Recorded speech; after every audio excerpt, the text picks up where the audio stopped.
Good morning to you. I'm Raquel Jones with your first news for this Tuesday, May 25. Members of the security forces are continuing their operation in the West Kingston community of Tivoli Gardens this morning.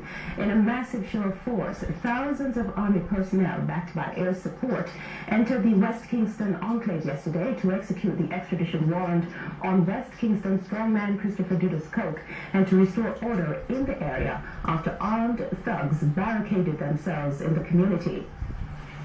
In pitched battles, the police high command reported that 7 members of the security forces were injured. 6 of the 7 were shot, 1 succumbed to his injuries. The other was injured in an accident.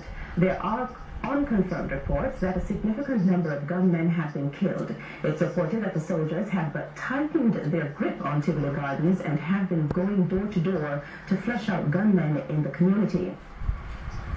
There are also reports that the soldiers have seized a large cache of arms in the operation.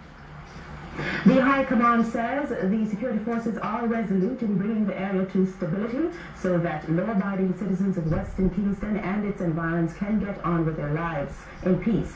The police are reminding residents of Kingston and St. Andrew that there is a limited state of emergency in effect and residents are asked to remain indoors. And Camille Gale was in downtown.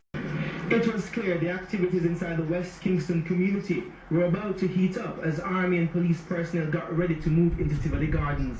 Several convoys with soldiers and police were being deployed from the waterfront in downtown Kingston, and as each contingent left, more Army personnel were brought in. The trucks rolled in one after the other with soldiers. JUTC buses driven by soldiers were also used to transport security personnel to the deployment point. The Coast Guard was also on high alert, ensuring that the deployment point was protected from any possible attacks on the Kingston Harbour.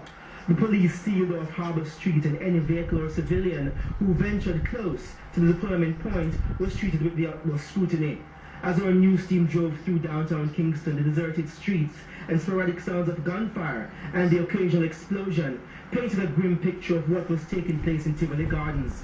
It was evident that the security forces had entered the community and the battle with the criminals had begun. Smoke rose from the community as the security operation continued, both on land and in the air.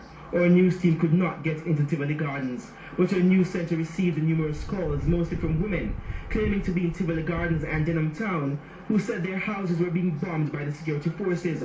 The callers said they heard several loud explosions followed by tremors. The women said they were caught in a crossfire between the armed forces and gunmen. I can hear bombs, and I can hear cam dropping on my house. My house shakes twice. I'm inside with my kids. My son caused me to cry because he wanted to come out. He said his son burst out yesterday.